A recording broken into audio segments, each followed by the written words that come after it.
à tous et bienvenue. La mission conjointe CEDEAO Union africaine Nations Unies se poursuit à Abidjan. Elle a reçu ce mardi tour à tour certains candidats et les représentants de groupements politiques. Leur analyse de la situation politique à quelques jours de l'ouverture de la campagne électorale à suivre en début de journal. 52,30%, c'est le taux de réussite de la session 2020 du brevet de technicien supérieur BTS. Information livrée ce soir par l'organisateur de cet examen de l'enseignement supérieur. Les 49 700 candidats pourront consulter leurs résultats ce soir à 21h. Et puis à l'étranger, c'est un soulagement pour les autorités maliennes. La CEDEAO vient de lever les sanctions contre le Mali, notamment l'embargo après le coup d'État du 19 août dernier. Cet allègement intervient au lendemain de la formation d'un gouvernement de transition qui dirige le pays. La mission conjointe CEDEAO, Union africaine, Nations Unies se poursuit à Abidjan. Elle a reçu ce mardi, tour à tour, certains candidats et les représentants de groupements politiques. Ces derniers ont exposé leurs analyses de la situation politique à quelques jours de l'ouverture de la campagne présidentielle. Yeli Traoré, Tanguy Kona. Rendez-vous crucial ce matin entre les candidats à la présidentielle du 31 octobre et les responsables des regroupements et partis politiques ivoiriens, avec la mission d'apaisement de la CEDEAO, de l'Union africaine et des Nations unies. Les responsables de l'opposition évoquent le contenu de cet échange, en insistant sur une idée du report du scrutin. Nous avons réitéré nos propositions. D'abord pour que la commission électorale indépendante soit reformée, que le Conseil constitutionnel aussi ait à sa tête une autorité qui inspire confiance, qui peut nous rassurer quant à la proclamation effective des résultats issus des urnes. Nous avons demandé le retour des exilés dans leur pays. Nous avons demandé que toutes les conditions sécuritaires soient réunies pour la tenue d'élections auxquelles nous participerons. Si ces conditions ne sont pas réunies, l'opposition ivoirienne ne se voit pas en train d'aller donc à une élection du président de la République. Le candidat indépendant Kwadjo Konan-Bertin, lui, insiste tout en fustigeant un manque de dialogue sur le maintien du scrutin à la date du 31 octobre 2020. En ce qui nous concerne, nous avons choisi entre deux mots le moindre mal. Le moindre mal, c'est que nous puissions tenir le scrutin à la date indiquée par la Constitution et nous engager à faire en sorte que ce scrutin ne conduise pas encore à la mort. Le directeur exécutif du RHDP, représentant le candidat du parti, fustige la démarche de l'opposition. Que l'opposition arrête donc d'appeler à la violence et de vouloir créer la chaîne libre. Le RHDP est donc dans cette posture, dans cette dynamique d'aller à une élection apaisée, de renforcer donc ses relations avec tous les partenaires, mais surtout parce que le sens de la responsabilité commande impose à chacun des acteurs politiques de pouvoir donc avoir une élection posée et apaisée au regard donc des performances économiques réalisées par le président et son gouvernement. Notons que cette mission de diplomatie préventive conjointe CEDEAO, Union africaine, Nations unies prendra fin en principe ce mardi 6 octobre. Je vous le disais en titre, 52,30%, c'est le taux de réussite de la session 2020 du brevet de technicien supérieur BTS. Information livrée ce soir par l'organisation de cet examen de l'enseignement supérieur. Les 49 700 candidats pourront consulter leurs résultats ce soir à 21h. Je vous propose d'écouter le président du comité d'organisation de cet examen, professeur Meke Meïté. Dans l'ensemble, les épreuves du BTS 2020 se sont bien déroulées. Les résultats pourront être consultés à partir de 21h sur la plateforme que j'indique, 3xW, examen au pluriel bts.net.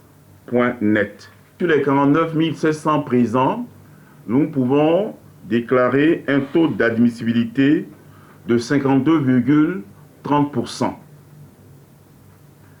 Ce taux se repartit de la façon suivante.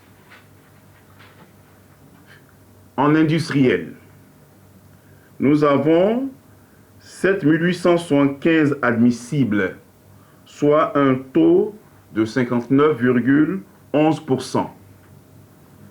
En tertiaire, nous avons 18 120 admissibles, soit un taux de 49,81%. Lorsqu'on fait une répartition par genre, les filles ont 52,18% et les garçons 52,45%. Donc, le taux global de réussite est de 52,30% contre 58,69% l'année dernière. On peut remarquer qu'il y a une régression de 6,39%. Cette régression, évidemment, nous pouvons l'expliquer par, en grande partie en tout cas, la situation de la Covid-19 qui a bouleversé le calendrier académique et surtout le mode d'apprentissage de nos apprenants. Les syndicats d'étudiants et d'enseignants militent depuis plusieurs mois pour un accès gratuit à Internet sur les principaux campus universitaires, revendication qui vient d'être satisfaite par le gouvernement. Après la phase pilote, le ministre de tutelle a lancé aujourd'hui la phase opérationnelle du projet Connexion Internet dans les temples du savoir du pays, un tournant décisif dans la mise en œuvre efficace et efficiente du système LMD, licence master doctorat, les précisions de Thiemé Danger et Harouna Zeba. Une exigence des syndicats d'étudiants et d'enseignants désormais traitée. La connexion Internet des universités du pays. La phase grandeur nature, impliquant l'ensemble des universités et grandes écoles du pays, a été lancée à l'université Félix Houphouët-Boigny d'Abidjan-Cocody par le ministre de l'Enseignement supérieur et de la Recherche scientifique. Une occasion pour le professeur Adama Diawara de situer les enjeux de ce programme du gouvernement. Le Wi-Fi nous permettra de mettre en œuvre de façon efficace, je dirais même de façon efficiente, deux choses. La première, c'est la mise en œuvre de la réforme LMD. Vous savez, cette réforme-là qui, disons, induit une nouvelle façon d'organiser l'année académique, une nouvelle façon d'enseigner, une nouvelle façon d'évaluer, une nouvelle façon d'organiser les curricula, ça exige l'utilisation d'Internet. Pour sa part, le directeur des systèmes d'information du ministère fait des précisions. C'est un réseau dédié à l'enseignement et à la recherche. Tout étudiant peut avoir un code d'accès à ce Wi-Fi, tout enseignant peut avoir un code d'accès. Ça nous permettra de pouvoir calibrer le réseau dans les jours à venir. Sur le terrain, cette activité tant attendue par les acteurs du milieu, notamment les enseignants et les étudiants, fait des heureux. Avant ça, nos conditions ici de travail étaient beaucoup difficiles parce que pour pouvoir faire nos recherches, c'était un peu difficile. Et tous les étudiants n'ont pas les moyens pour pouvoir s'approprier soit de l'Internet. Nous allons bénéficier aussi de ce privilège et cela va améliorer nous-mêmes notre propre condition de travail et cela aussi va faciliter notre rendement scolaire. Notons que le processus de connectivité des enseignements dans les universités et grandes écoles avec les data centers va être achevé au plus tard fin décembre 2020. De quoi faire jubiler les étudiants. Quelques semaines après la rentrée scolaire, la Fondation Koli Adjo pour le bien-être de la femme et de l'enfant voit le secours du monde scolaire de plusieurs villages du centre ivoirien. À Bodokro, dans la région d'Ugbeke, cette fondation a fait parler son cœur à travers un don en kit scolaire d'une valeur de 27 millions de francs CFA aux élèves. Salifi Alekwe, Tanguy Konan. Bodokro, à une cinquantaine de kilomètres de Bouaké dans le centre ivoirien. C'était la fête, samedi. Des kits scolaires à l'ensemble des élèves des 4 sous-préfectures. Une initiative de cette dame, Alice Akissi Atse, présidente de la Fondation Koli Adjo. La Fondation Koli Adjo a décidé de soulager nos familles du canton Goli en offrant 11 500 kits scolaires et 200 tables bancs. Car, nous le savons, notre rôle à tous est d'offrir à nos enfants les meilleures conditions d'apprentissage pour le bonheur de tous. Un ouf de soulagement pour le personnel éducatif, de même que les parents qui, par la voix de Madame le principal du collège de Bodokro, traduit toute sa satisfaction. Vous venez par cette grande action d'atténuer la souffrance des parents qui peinent à acheter les fournitures scolaires de leurs enfants d'une part et d'autre part de résoudre l'épineux problème du déficit en table-banc auxquels nous sommes confrontés chaque année. Le secrétaire d'État chargé de l'enseignement technique et de la formation professionnelle, Brice Kwasi, représentant Adama Bictogo, directeur exécutif du Rassemblement des eaux-fouettistes pour la démocratie et la paix RHDP, a, pour sa part, exhorté parents et élèves à ne pas négliger l'apprentissage des métiers pour mieux s'insérer dans la vie active. Notre pays doit aujourd'hui s'engager résolument vers les métiers. Et les métiers, c'est la tomate, c'est l'agriculture, c'est la pêche. Les élèves, heureux bénéficiaires, promettent de meilleurs résultats scolaires. Je suis contente de recevoir les kits scolaires. Je vais tout simplement dire merci à la tante. Créée en juillet dernier, la Fondation Koli Adjo a pour objectif la lutte contre la pauvreté, l'autonomisation de la femme en milieu rural, l'appui dans le secteur de l'école. Retour à Abidjan et on s'intéresse à ces nombreux travaux routiers à l'initiative de la mairie d'Adjamé en cours dans la commune.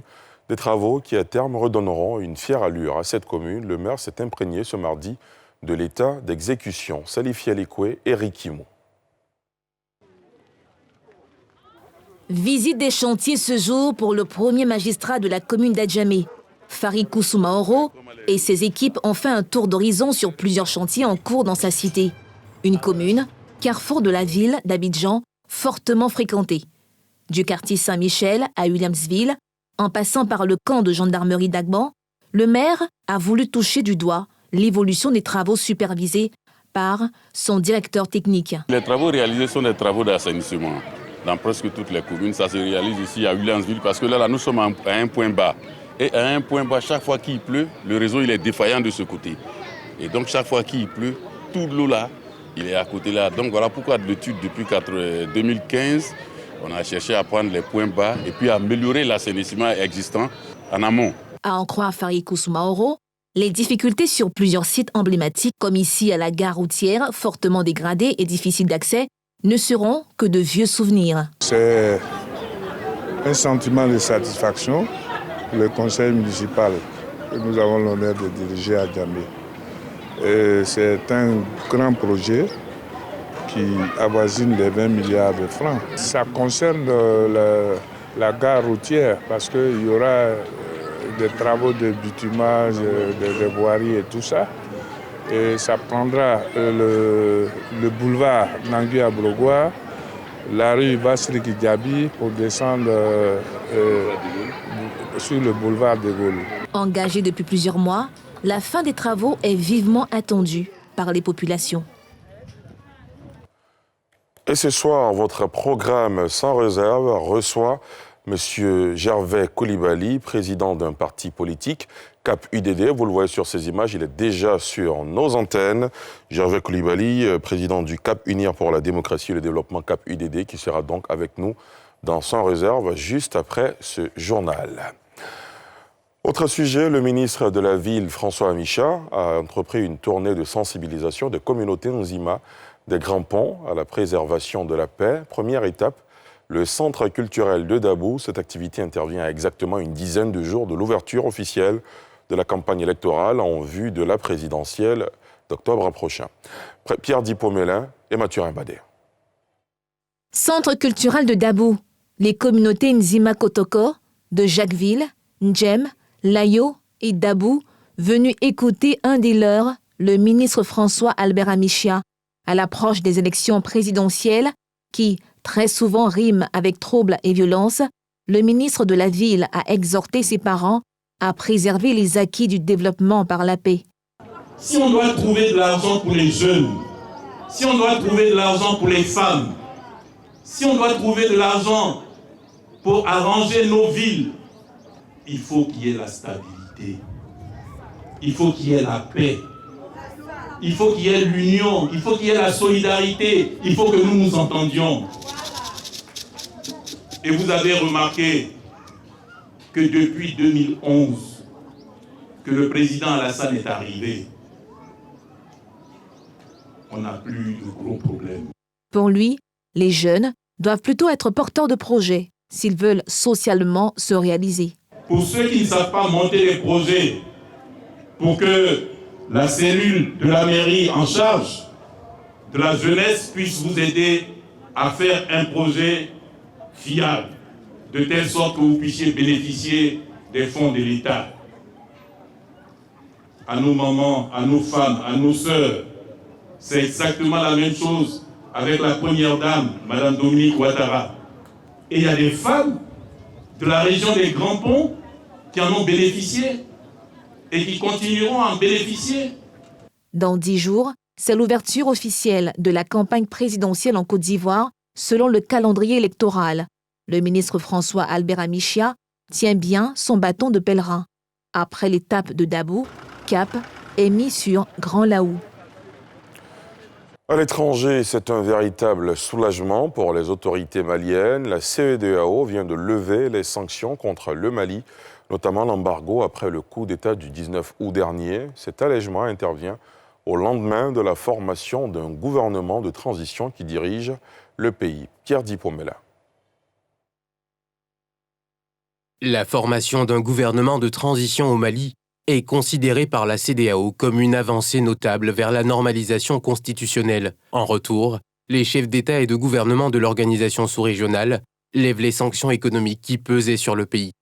Objectif, soutenir le processus de normalisation. Prenant en compte ces avancées notables vers la normalisation constitutionnelle et pour soutenir ce processus, les chefs d'État et de gouvernement décident de la levée des sanctions sur le Mali. Ils appellent tous les partenaires bilatéraux et multilatéraux à soutenir le Mali. Notons que la formation de ce gouvernement intervient plus d'une semaine après la nomination du diplomate Mokhtar Ouané comme Premier ministre de la transition. Les 25 membres, dont des militaires au poste régalien, seront chargés de conduire la transition dans les 18 prochains mois. Et c'est ici que prend fin ce journal préparé par l'ensemble de la rédaction, réalisé par Moussa Doumbia dans quelques instants après la météo, sans réserve, avec pour invité ce soir Gervais Koulibaly qui nous donnera son analyse de la situation sociopolitique de la Côte d'Ivoire. Restez sur nos antennes. Merci de nous avoir suivis.